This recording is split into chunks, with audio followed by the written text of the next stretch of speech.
तो hello students, आज मैं स्टार्ट कर रहा हूँ आपके साथ में cash book, one of the most important topic for all the standards. Class 11th हो, कॉलेज बीकॉम फर्स्ट ईयर हो, बीबीए फर्स्ट ईयर हो, प्लस सीए की एग्ज़ाम हो, फाउंडेशन लेवल पे ये कैश बुक आपको पढ़ने को मिलता है। देखने में तो बेहद इजी है, लेजर के जैसा ही है, बट इसमें कुछ एक आइटम्स आएंगे तो जो मैं समराइज्ड वे में आपको पहले ही समझा देता हूँ, तो इससे आपका कॉन्सेप्ट पूरा बना हुआ रहेगा। तो ये जो मैं पढ़ा रहा हूँ ये पूरे कॉन्सेप्चुअल वीडियो हैं, ऐसा नहीं कि ये पर्टिकुलर किसी एक ही क्लास के लिए काम आएंगे। ये पूरे के पूरे कॉन्सेप्ट किसी भी क्लास में जिसमें ये बेसिक अकाउंट्स हैं सबके लिए यूजफुल है। तो कैश बुक जो है कैश अकाउंट के जैसा ही होता है, तो इसमें मैं डिटेल में आपको सारी चीज़ें समझाने की कोशिश करूँगा। तो हेडिंग लिखना चाहें जो लिख रहे हैं वो नोट्स बना सकते हैं, अदरवाइज सारे नोट्स मिल जाएंगे आपको, डोंट वेरी।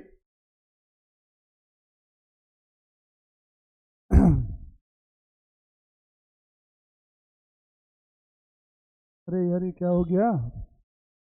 चलो तो आते हैं कैश बुक पे। ठीक है, तो हेडिंग मेरी है कैश बुक। कैश बुक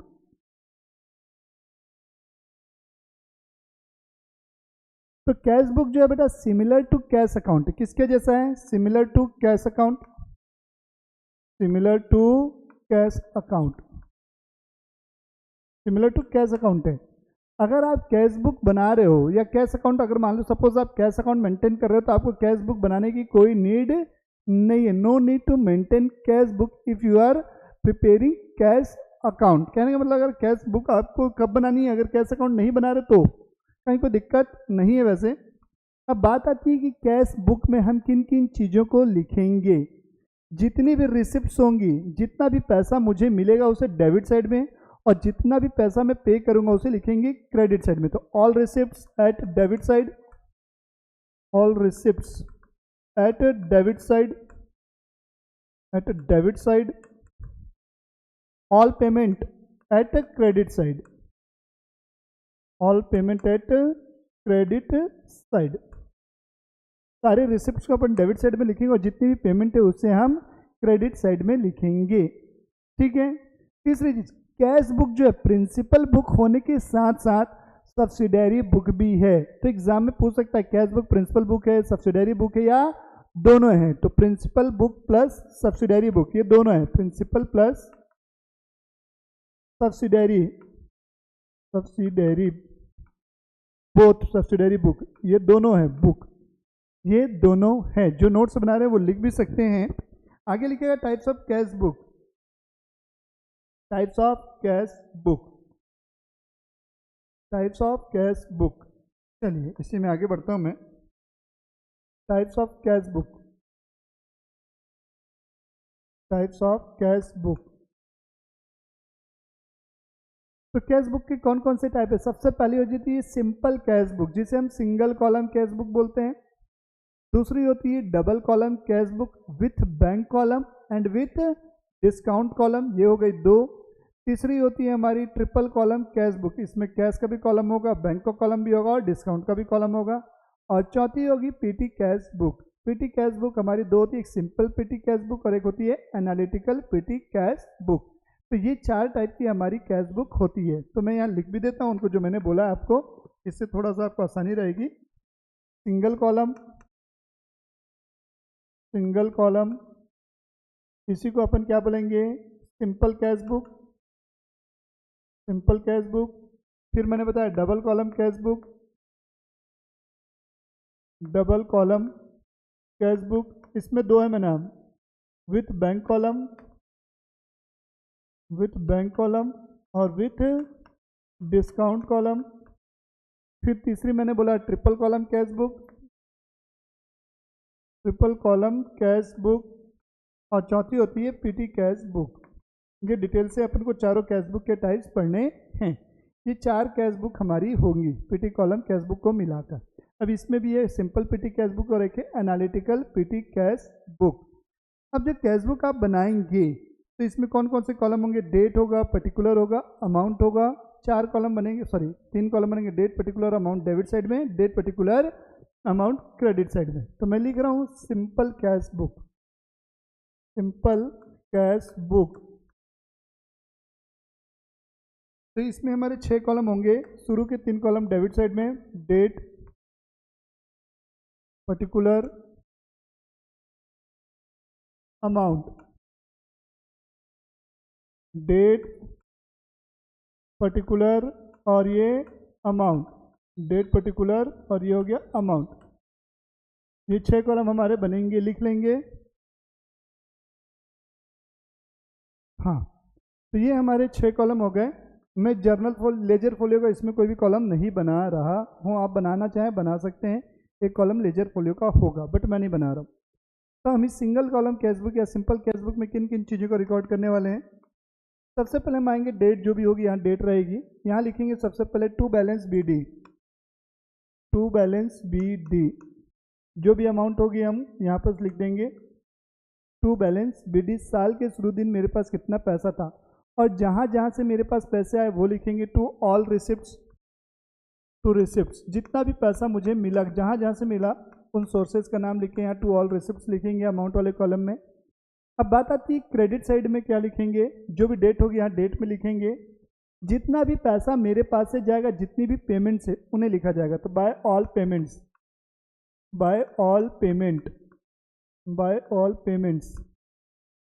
अब इतना होने के बाद हम लेजर को बैलेंस करते हैं, वैसे ही कैशबुक को भी मैं बैलेंस करूंगा। तो बैलेंस कैसे करेंगे, डेबिट का टोटल करेंगे। डेबिट में हम ये देखेंगे कि टोटल मेरे पास कैश का कितना कलेक्शन था। मान के चलता हूँ मेरे पास कैश का कलेक्शन था 1 लाख रुपए। अब उसमें से ये देखूंगा मेरे तरफ से कितने रुपए की पेमेंट हो चुकी है। तो मैं देख पा रहा हूँ क्या कि मेरे से 80,000 रुपये की पेमेंट हो चुकी है। तो 1 लाख था, 80,000 मेरे पास से चला गया। तो नेट कैश का मेरे पास कितना बैलेंस बचा है, कैशबुक ये बताएगी कि आपके शुरू में कितना था, कितना आया, कितना गया, और लास्ट में आपके पास कैश कितना बचा हुआ। तो आप यहाँ लिखोगे बाय बैलेंस कैरिड डाउन, 20,000 रुपये मान लो। तो ये कैसे आया, डेबिट का टोटल करके क्रेडिट के टोटल को हमने माइनस कर दिया।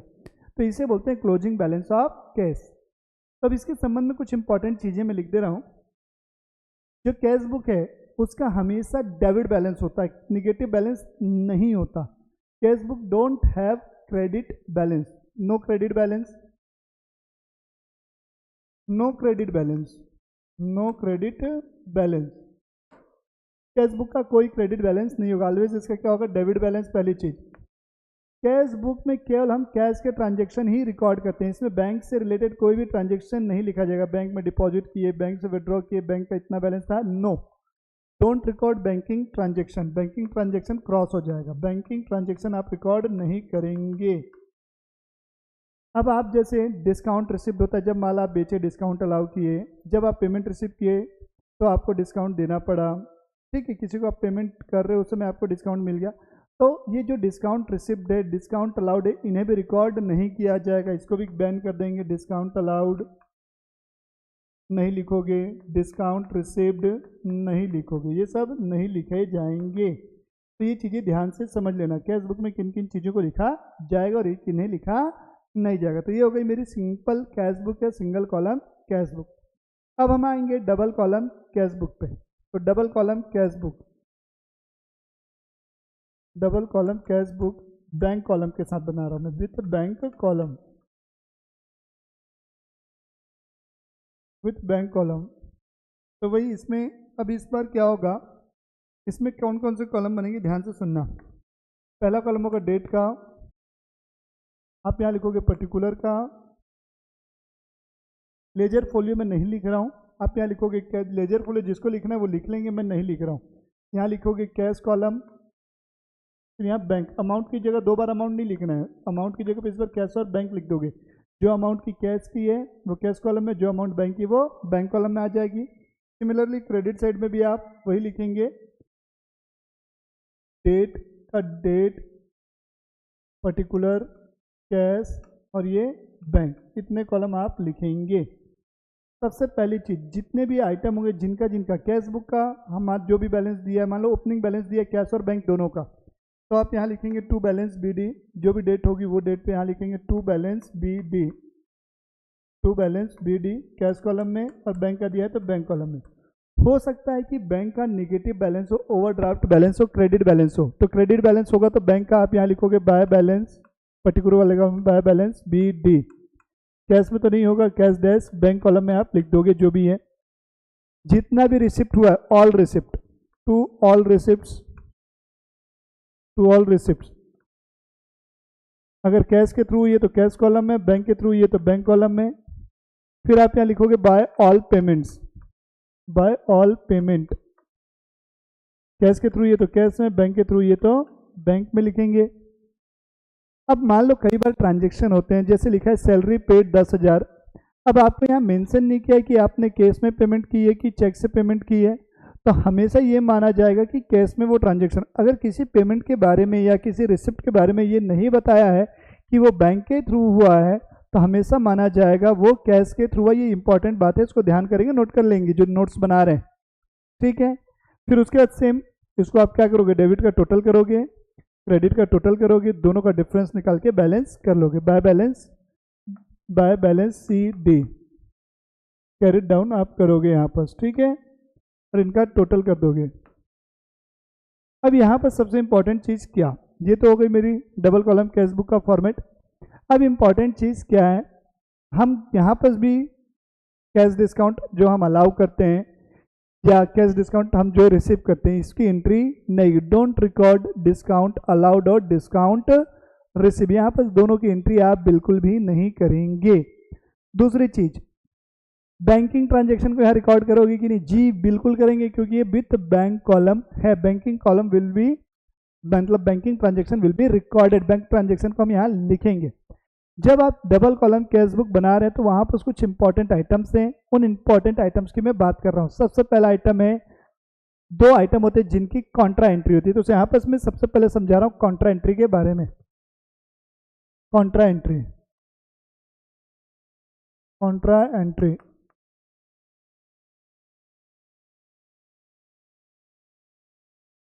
कॉन्ट्रा एंट्री, कॉन्ट्रा एंट्री मतलब दोनों साइड एंट्री, दोनों side means debit as well as credit side. तो किन की, सेम ट्रांजेक्शन की, तो मतलब आप क्या करोगे, जर्नल एंट्री जो भी हमारी है, कौन से दो आइटम होते हैं जिनकी कॉन्ट्रा एंट्री होगी वो मैं बताऊंगा। जो कॉन्ट्रा एंट्री का मतलब है कि जो भी ट्रांजेक्शन है, सेम ट्रांजेक्शन, उसको आप डेबिट साइड में भी रिकॉर्ड कर रहे हो और सेम टाइम पे आप उसे क्रेडिट साइड में भी लिख रहे हो, तो ऐसे ट्रांजेक्शन को हम बोलते हैं कॉन्ट्रा आइटम या कॉन्ट्रा ट्रांजेक्शन। कॉन्ट्रा एंट्री करना debit as well as credit side, same time पे, सेम डेट पे। तो दो आइटम की आपकी कॉन्ट्रा एंट्री होती है। तो पहला आइटम है कैश डिपॉजिटेड इनटू बैंक, पहला आइटम है cash deposited into bank, cash deposited into bank. तो जब आप इसकी जर्नल एंट्री करोगे तो इसकी जर्नल एंट्री आप क्या करते हो, बैंक में पैसा जा रहा है तो bank account debit to cash account, bank account debit to cash account. मान के चलते हैं 10 लाख रुपए से, पहली एंट्री हो गई cash deposited into bank, bank account debit to cash account. तो आप देख रहे हो सेम टाइम पे बैंक और कैश दोनों इन्वॉल्व हैं। अब दूसरी एंट्री जो होगी, आप समय जरूरत पड़ने पे आप बैंक से पैसे विड्रॉ कर रहे हो, कैश विड्रॉ फ्रॉम बैंक। तो ये पर्सनल यूज के लिए नहीं लिखा है, तो हम हमेशा मानेंगे ऑफिशियल यूज के लिए है, cash withdraw from bank. Deposit के लिए आप जरूरत पड़ने अपना पैसा हम निकाल, कैश विथड्रॉ फ्रॉम बैंक। तो इसकी जर्नल एंट्री आप करोगे तो रिवर्स हो जाएगी, cash account debit to bank account, cash account debit to bank account. मान के चलते हैं 4 लाख रुपए मैंने विड्रॉ कर लिए हैं। तो आप यहाँ पर पहले एंट्री देखो, बैंक अकाउंट डेबिट टू मैंने क्या लिखा हुआ है, कैश अकाउंट। तो आप यहाँ देखो किसका बैलेंस बढ़ रहा है, बैंक का बैलेंस बढ़ रहा है। किसकी वजह से बढ़ रहा है, कैश की वजह से बढ़ रहा है। किसकी वजह से बढ़ रहा है, कैश की वजह से। तो जब आप आओगे यहाँ पर, तो आप यहाँ क्या लिखोगे, डेट जो भी मान के चलते हैं 10 जनवरी है तो 10 जनवरी में लिख दिया। बैंक का बैलेंस बढ़ रहा है, cash deposited into bank, bank का बैलेंस बढ़ रहा है, मुझे ये पता चल गया। तो बैंक कॉलम में आप 10 लाख रुपए लिखोगे, बैंक का बैलेंस बढ़ा है। किसकी वजह से बढ़ रहा है, कैश बुक की वजह से। तो आप यहाँ लिखोगे टू कैश अकाउंट और यहाँ सी लिख के ब्रेक गोला बना दोगे। इससे हमें पता चलेगा कि इसकी कॉन्ट्रा एंट्री हो रही है। सेम डेट पे आप यहाँ पर क्या होगे, अब यहाँ पर जब आप इसे पोस्ट करोगे तो अब सेम टाइम पे मेरा क्या हो रहा है, कैश का बैलेंस कम हो रहा है। तो कैश का बैलेंस कम हो रहा है तो 10 लाख रुपए कैश कॉलम में, क्रेडिट साइड में क्या लिखते हैं, जो चीज़ हमारे पास से जाती है। तो कैश का बैलेंस कम हो रहा है, किसकी वजह से कम हो रहा है, बैंक की वजह से। तो आप यहाँ लिखोगे बाय बैंक अकाउंट, यहाँ भी सी लिख दोगे कौन सी डेट थी? 10 जनवरी। बाय बैंक अकाउंट हो गया यहाँ पास। ये हो गई हमारी पहले आइटम की एंट्री, किसकी? Cash deposited into bank. Bank debit to cash है तो बैंक का बैलेंस बढ़ा, तो सिंपल आप पोस्टिंग करना चाहो तो सिंपल भी कर सकते हो, टू कैश बैंक कॉलम में, और टू है तो बाय बैंक। अब जस्ट अपोजिट देखो, अब हम क्या कर रहे हैं? कैश विड्रॉ कर रहे हैं बैंक से, तो बैंक से हमारे पॉकेट में पैसा आएगा, मतलब कैश का बैलेंस बढ़ेगा। कैश आ रहा है, किसकी वजह से आ रहा है? बैंक की वजह से। तो आप यहाँ लिखोगे टू बैंक अकाउंट, यहाँ लिखोगे to bank account, to bank account. Contra item लिख दिया। किस कॉलम में लिखोगे? कैश कॉलम में 4 लाख रुपए। इस बार मेरे पास क्या रहा है? कैश का बैलेंस बढ़ रहा है 4 लाख रुपए से, और किसका बैलेंस कम होगा? बैंक का बैलेंस कम होगा। तो आप यहाँ लिखोगे by cash account, contra item 4 lakh रुपए। ये देखिए यहाँ पर क्या लिखा हुआ है? टू बैंक है, तो बैंक की जब एंट्री करोगे तो बाय कैश के नाम से करोगे ना यहाँ पर। तो ये हो गई हमारी कॉन्ट्रा एंट्री। अब 2-3 आइटम इंपॉर्टेंट आइटम है जिनको मैं आपको समझाने जा रहा हूँ, सुनिएगा। ये तो हो गए कॉन्ट्रा आइटम्स। अब क्या होता है, आपने एक एंट्री पढ़ी होगी, जर्नल एंट्री मैंने जब बताया था, चेक रिसिप्ड। चेक रिसिप्ड हुआ मुझे, चेक रिसिप्ड। अब चेक रिसिप्ट हुआ तो हो सकता है ये सेम डे डिपॉजिट हो जाए, कुछ नहीं लिखा है, चेक रिसिप्ट बस लिखा है। तो उसके बाद आप 2-4 जर्नल एंट्री आगे पढ़ना, जो मतलब जर्नल एंट्री बोल लो या 2-4 ट्रांजेक्शन आपको दिया होगा कि वो चेक आगे किसी और डेट पे जमा हुआ है या नहीं हुआ है। मान लो नहीं दिया है कि ये चेक बरदर कभी डिपॉजिट हुआ है बाद में कभी, तो हम ये मानेंगे जिस दिन चेक मिला और उसी दिन हमने क्या किया, उसे डिपॉजिट कर दिया। तो मैं यहाँ लिख रहा हूँ cheque received and deposited same day, and deposited same day, deposited same day. इसकी जर्नल एंट्री क्या करोगे आप? Cheque received and deposited same day. इसकी जर्नल एंट्री करोगे आप बैंक, क्योंकि सेम डे डिपॉजिट हो गया तो बैंक का बैलेंस बढ़ गया। Bank account debit to party का नाम, डेटर अकाउंट या टू पार्टी का अकाउंट, पार्टीज अकाउंट या टू डेटर अकाउंट। तो जब आप यहाँ पर बना रहे हैं तो आप यहाँ पर क्या लिखेंगे? टू डेटर अकाउंट, जो भी पार्टी है उसका नाम, टू डेटर अकाउंट। किस कॉलम में लिखोगे? बैंक कॉलम में लिखोगे। कौन से कॉलम में लिखोगे? बैंक कॉलम में लिखोगे, क्योंकि बैंक का बैलेंस आपका बढ़ जा रहा है। इसी के बाद आगे बढ़ते हैं। अब क्या हुआ? चेक रिसीव हुआ, चेक रिसीव्ड कब हुआ? मान के चलते हैं 31 जुलाई को रिसीव हो रहा है, 31 जुलाई 2025 को, और ये जमा हो रहा है 3 अगस्त 2025 को, डिपॉजिटेड। ठीक है, चेक रिसिप्ट फ्रॉम राम लिखा है, 1 लाख रुपए। तो अब इस केस में क्या होगा? मैंने आपको इसकी एंट्री बताई थी, पहले जर्नल एंट्री समझ लो क्या होगा। इसके दोनों चीज़ों में बताऊंगा, दोनों ट्रांजैक्शन जो दोनों अप्रोच बताऊंगा कैसे आप कर सकते हैं, दोनों सही है, कहीं कोई गलत नहीं है। अब क्या हुआ? चेक रिसीव हुआ, तो सबसे पहले आप इसकी जर्नल एंट्री क्या करोगे? 31 जुलाई को, 31 जुलाई 2025 को आप जर्नल एंट्री क्या करोगे? इसकी आप जर्नल एंट्री करोगे कैश अकाउंट डेबिट, मैंने बताया था इसे हम कैश ट्रांजैक्शन मानेंगे, या इसी को आप लिखोगे cheque in hand account, cheque in hand account debit, cheque in hand account debit 1 lakh रुपए टू राम, राम से मिला है, टू राम। ठीक है, पहली एंट्री ये हो जाएगी। अब ये 3 मार्च को, सॉरी 3 अगस्त को, 3 अगस्त 2025 को आप इसकी एंट्री क्या करोगे? डिपॉजिट कर रहे हो तो बैंक का बैलेंस बढ़ेगा, bank account debit to cash account या cheque in hand account, bank account debit to cash in hand account, ये आप लिखोगे। तब जब आप इसे पोस्ट करोगे तो क्या होगा? पहली चीज आप इसे लिखोगे यहाँ पर,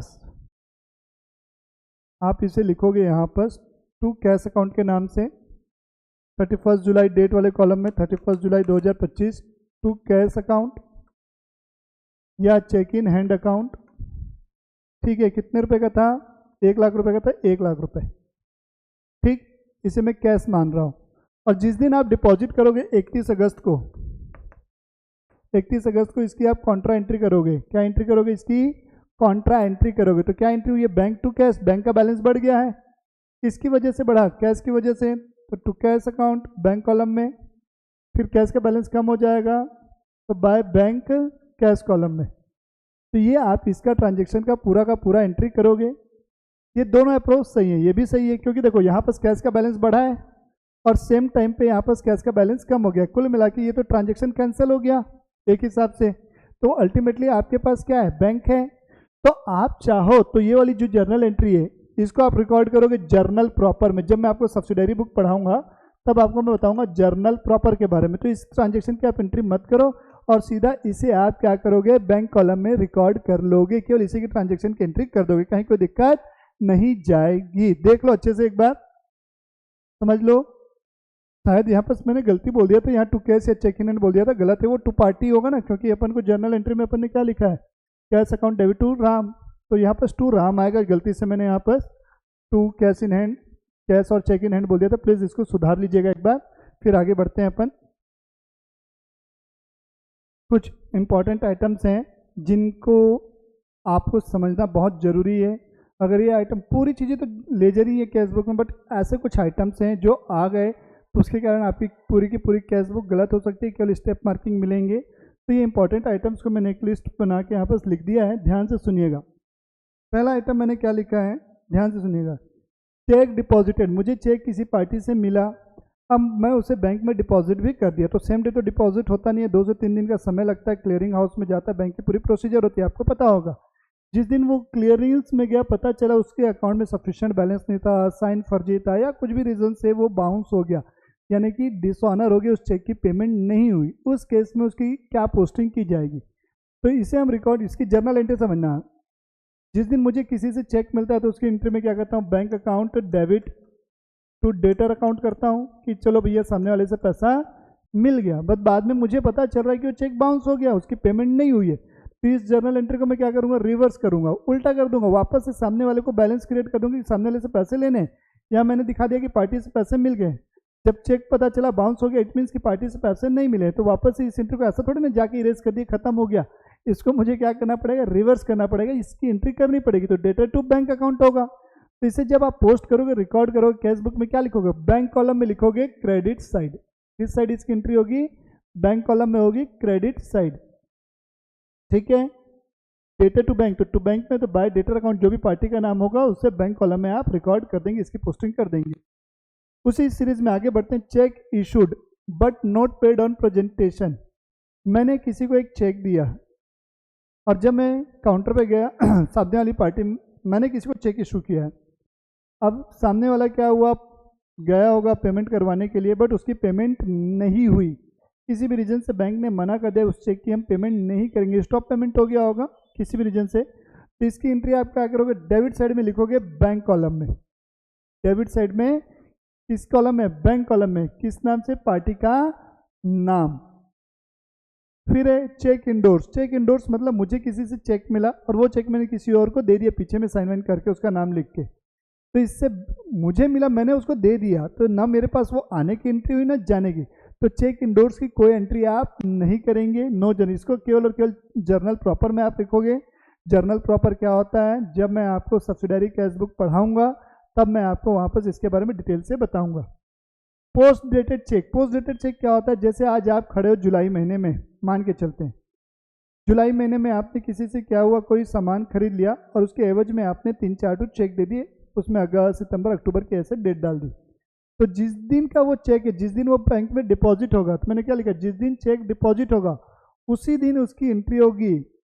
जिस दिन मैंने चेक दिया उस दिन नहीं, जिस डेट पे वो चेक डिपॉजिट होगा उस दिन उसकी एंट्री होगी बैंक कॉलम में, to cheque in hand account के नाम से।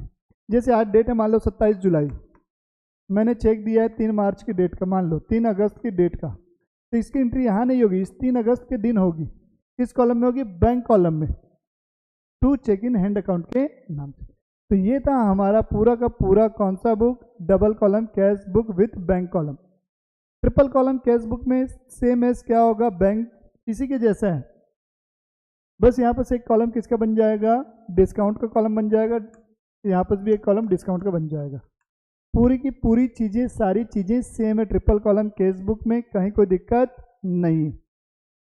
यहाँ पर बस डिस्काउंट रिसीव्ड और डिस्काउंट अलाउड दोनों की क्या होगी, पोस्टिंग हो जाएगी। बट यहाँ ध्यान रखना, डिस्काउंट कॉलम को कभी भी बैलेंस नहीं किया जाएगा, डिस्काउंट कॉलम कभी भी बैलेंस नहीं किया जाएगा। अब आपका एक बचा हुआ पेटी कैश बुक, पेटी कैश बुक।